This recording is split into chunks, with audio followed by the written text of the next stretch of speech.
Eren Yeager, attack on Titan का main character, जिसने पूरी दुनिया को दो पार्ट में बांट दिया।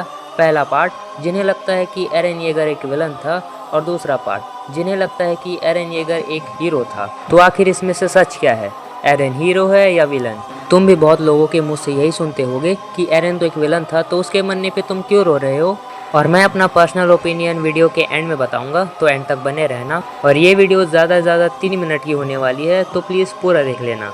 तो सबसे पहले बात करते हैं एरन की गोल की और उसकी मेंटेलिटी की। तो एरन का गोल था फ्रीडम पाना, जो उसे वॉल्स के अंदर कभी नहीं मिल सकती थी, इसलिए उसने वॉल के बाहर तक का सोचा। और उसकी मेंटेलिटी थी मारो या मरो, मतलब अगर तुम मेरी फ्रीडम छीनने की कोशिश करोगे तो मैं तुम्हारी फ्रीडम छीन लूंगा। तो अब आते हैं असली टॉपिक पे, एरन विलन था या हीरो। तो एरन ने फाउंडिंग टाइटन की पावर का यूज करके 80% ऑफ ह्यूमैनिटी को खत्म कर दिया, जो ऑब्वियसली एरन ने गलत किया। लेकिन तुम खुद सोचो कि एरन को पहले से पता था कि मैं आगे जाकर 80% ऑफ ह्यूमैनिटी को खत्म कर दूंगा, और वो में भी सोचता है कि मैं अपना फ्यूचर चेंज कर सकता हूँ। लेकिन सासा की डेथ के बाद वो कंफर्म हो जाता है कि वो कुछ भी चेंज नहीं कर सकता है। तो तुम खुद ही सोचो कि तुम्हें पता है कि कल तुम कुछ करने वाले हो और उसमें तुम कोई भी चेंजेस नहीं कर सकते हो। तो सोचो, कल जो तुम करने वाले हो क्या उसमें तुम्हारी गलती है? क्योंकि तुमने तो सोचा कि तुम उसमें चेंजेस लाओगे, लेकिन तुम नहीं ला पाए। और देखो, एरन को हम सेल्फिश भी नहीं बोल सकते, क्योंकि अगर उसने पूरा फ्यूचर देख लिया था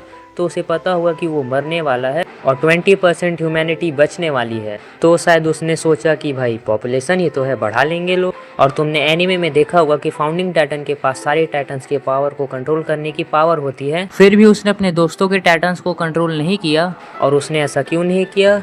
क्योंकि फ्यूचर पहले से ही लिख चुका था। सो मुझे नहीं लगता कि एरन एक विलन था। रुको, तुम कमेंट करो कि भाई उसने 80% ह्यूमैनिटी को खत्म कर दिया, कितना निर्दयी इंसान था, अपने लोगों को छोड़कर सबको मारना चाहता था। तो ये सब कमेंट करने से पहले मैं बता देता हूँ ह्यूमन नेचर के बारे में विथ रियल एग्जाम्पल। तो सुनो, तो मान लो तुम्हारे सामने कोई भिखारी आता है और वो तुमसे कुछ मांग रहा है, कुछ भी जो तुम्हारे पास है। और ये मैं अपने एक्सपीरियंस से बता रहा हूँ, जितना मैंने देखा है। ज्यादातर लोग उस भिखारी को इग्नोर कर देते हैं या फिर उसे कुछ नहीं देते हैं, या फिर उस जगह से ही चली जाते हैं। और ऐसा क्यों किया तुमने? तुम्हारे पास तो थे पैसे, फिर तुमने ऐसा क्यों नहीं किया? It's called human nature. मतलब ज्यादातर टाइम तुम अपने बारे में ही सोचते हो। तुम भी सोचो, वो भिखारी तुमसे पैसे मांग रहा था, लेकिन तुमने दिए नहीं। तुमने उस भिखारी के बारे में 1 सेकंड के लिए भी सोचा नहीं, क्योंकि ज्यादातर टाइम हम सिर्फ अपने बारे में सोचते हैं। और एरन भी उसी फेज में था। और तुम ये भी तो सोचो कि उसे अपना फ्यूचर पता था। तो हम एरन को विलन कैसे मान सकते हैं? मैं तुम्हें एक और एग्जांपल देता हूँ। मान लो तुम्हारे पापा या फिर बड़े भाई की कहीं लड़ाई हो गई है, या फिर तुम्हारे दोस्त की कहीं लड़ाई हो गई है, तो तुम जाकर जिससे लड़ाई हुई है उससे झगड़ा करोगे, उसे मारोगे, ये जाने बिना कि गलती किसकी है। और वो जानने के बाद भी तुम अपने ही लोगों का साथ दोगे। और एरन ने भी वही किया। उसे तो 3 सीजन्स का रिग्रेट भी था कि वो अपने लोगों के लिए कुछ कर नहीं पा रहा है,